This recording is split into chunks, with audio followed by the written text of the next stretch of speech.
Our last unit is a very useful one. We're going to start with compound and simple interest. A few definitions. The principal, variable P, is the initial deposit made in an account or investment. This is sometimes referred to as present value, or usually PV. It's the worth of an account at the beginning of the time period. Simple interest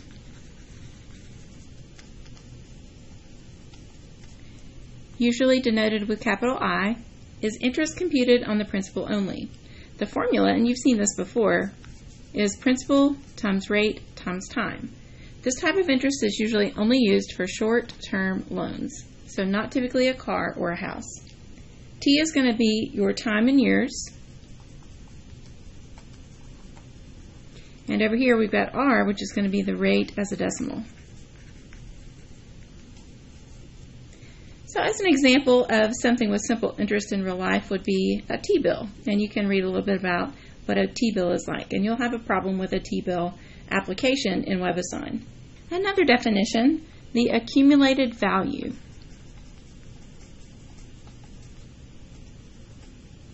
Typically denoted with a capital A, is the sum of the principal and the interest after T years. This is given by the formula A equals the principal times 1 plus the rate times time. Because you have to start with, if you want the total amount in the account, what you started with investing, and then you have to add what your interest gave you. So your principal plus your interest. And interest is just the formula we gave above, which is principal times rate times time. And what can you factor out of these two terms? Well, sure, you can factor out a capital P. So that's where the P times 1 plus RT comes from. This is also referred to as the future value. And sometimes you'll see that as FV. It's the worth of the account at the end of the time period. A quick little example, find the accumulated amount at the end of 9 months on a $2,100 bank deposit paying simple interest at a rate of 6% per year. Round your answer to the nearest cent. Alright, so let's see what we have here. We want the accumulated amount, which means we want variable A. We have the time, but be careful, the time has to be in years, and we're given the time in months.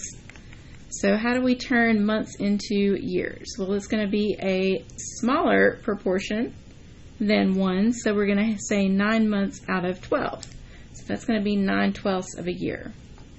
And then it looks like the rate that we know is 6%, so as a decimal that would be 0.06. And it looks like our principal, the amount that's being deposited, is $2,100.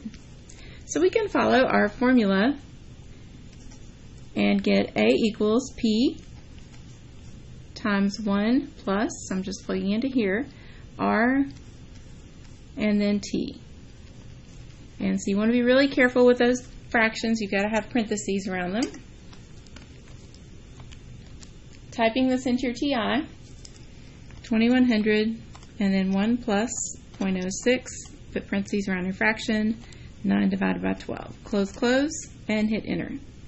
So this is going to give me equals exactly, we don't have to round here, 2194, and 0.5, if it told me to round to 2 places, the nearest cent, then I should put a 0 on the end.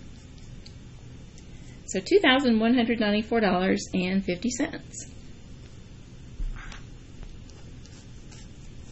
In example 2, we're determining the simple interest rate at which $2,400 will grow to $2,478 in 6 months. And again, we're rounding to 2 decimal places. So we're back to that simple interest rate formula, and it looks like this time we're looking for which variable in that formula. Well, here it looks like we need the R. That's what we're asked to find. So we can take our A equals P times 1 plus RT. So let's move over to the left a little bit so I have enough room. So $2,400, that's going to be my principal. The amount at the end of the 6 months, so it grows to this amount in 6 months, that's going to be my A. And the time period is in years, it's going to be not 6, but 6 out of 12. So 6/12 of a year. And I'm trying to figure out what R is equal to. So I've got 2,478 for A is equal to 2,400.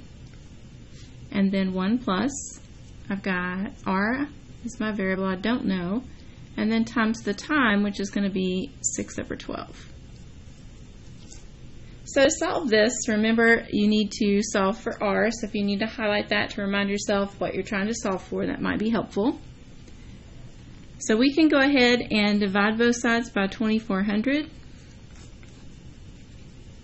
That would give me 2478 over 2400. And I like to wait until the very end to round, because if you'll notice, and watch this one come out exact because I'm saying this, but if we take 2478 divided by 2400, well, it's not that bad, but lots of times you'll get a decimal that goes 9 or 10 decimal places and then it actually continues to go. So I like to keep everything exact till the end, but this one you could actually put 1.0325, but don't round it off to 1.03 just yet.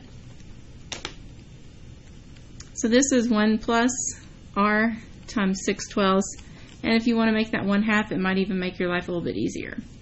But we can go ahead and just subtract 1 at this point.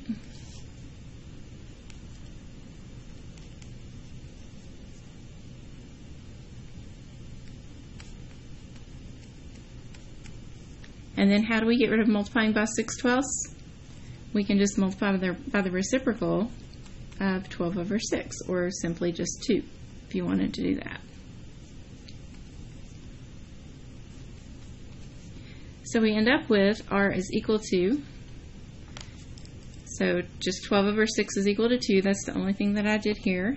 So I've got 2, and then parentheses 2478 divided by 2400. Again, if you wanted to use that decimal that you had there, that'd be fine. And maybe we should put those in parentheses just to be sure nothing happens. It's weird. Close your parentheses and enter. Alright, and we get 0.065. So if it asks us for the rate, we want to be sure that we give this as a percentage, and this is another reason you want to wait to round into the very last step. It's because oftentimes when you're changing to a percentage, you need more digits there to be able to get the 2 decimal places. But here we've got an exact number of 6.5% for the rate.